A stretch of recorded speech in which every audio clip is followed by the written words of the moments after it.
Bonjour à tous, dans cette nouvelle vidéo, je voulais parler du livre Tribu de Seth Godin.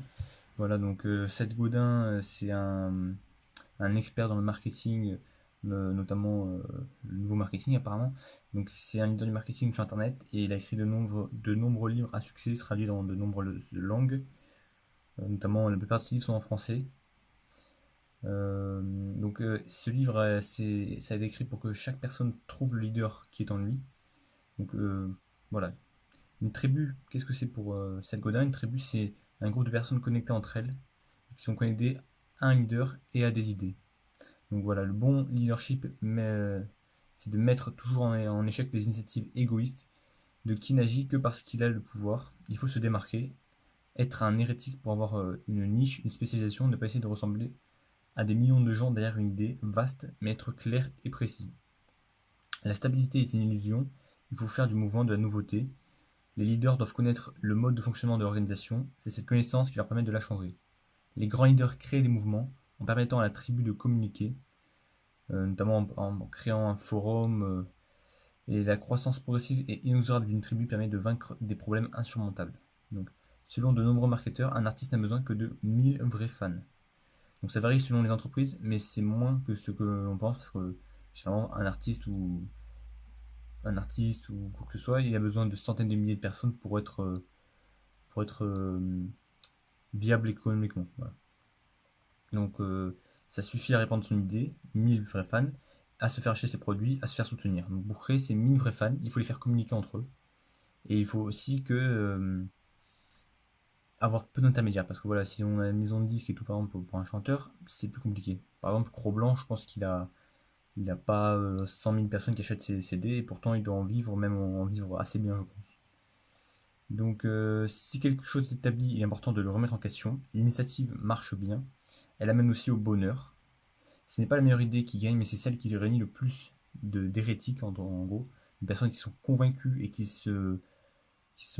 jettent leur dévolu, leur émotion sur ce projet. Dans tout organisme, chacun s'élève jusqu'au niveau où il se trouve paralysé par la peur. Certains très talentueux qui n'arrivent pas à vaincre leur peur n'arrivent pas à mener. Les produits critiquables sont remarquables et se propagent vite, et mieux. La peur de la critique est très présente dans la société. Si on veut être exceptionnel, il faut accepter d'être critiquable. Le challenge dans toute situation est de réaliser quelque chose que les critiques vont pouvoir critiquer. Il ne va rien arriver de mesurable si je me fais critiquer. Au pire, je serai mal à l'aise. Pour être un bon critique, il faut se démarquer, innover. Voilà, je pense que c'est valable dans la plupart des domaines et c'est important à prendre en compte. Donc, les réseaux sociaux permettent à la tribu de communiquer entre elles et avec le leader.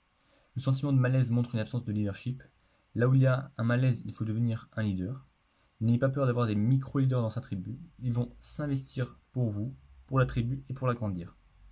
Donc il faut choisir la tribu qu'on va mener en étant divergent, en attirant peu de gens, mais qu'ils soient à fond avec nous. Il ne faut pas commencer en étant trop vaste, il faut trouver vraiment une niche de personnes. Donc il est inutile de diviser son message pour agrandir sa tribu.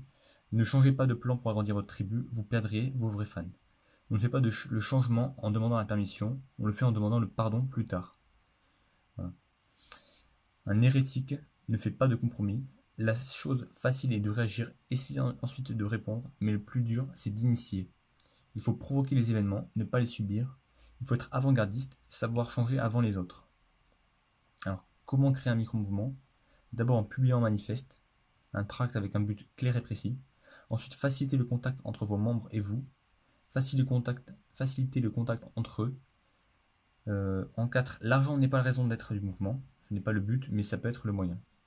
La progression, il faut être transparent. Le mouvement doit être plus grand que soi, pas concentré sur sa personne.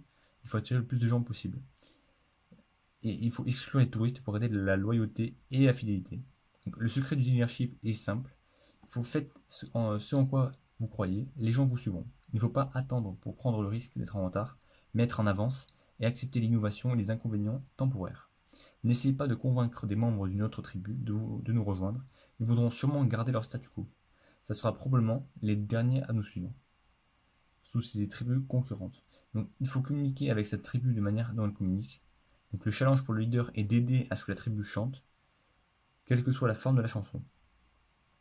La sollicitude est l'émotion clé de la tribu, il faut s'en soucier.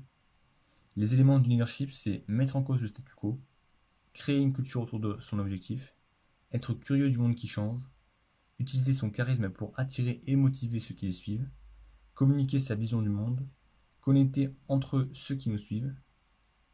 Voilà, c'est vraiment les éléments les plus importants du leadership. Donc une écoute active est importante pour comprendre les besoins. Cela n'oblige pas du tout un leader à céder à ses compromis. Les tribus grandissent quand leurs membres en recrutent d'autres. Il faut montrer à tous ceux qui réunissent pour en faire un exemple.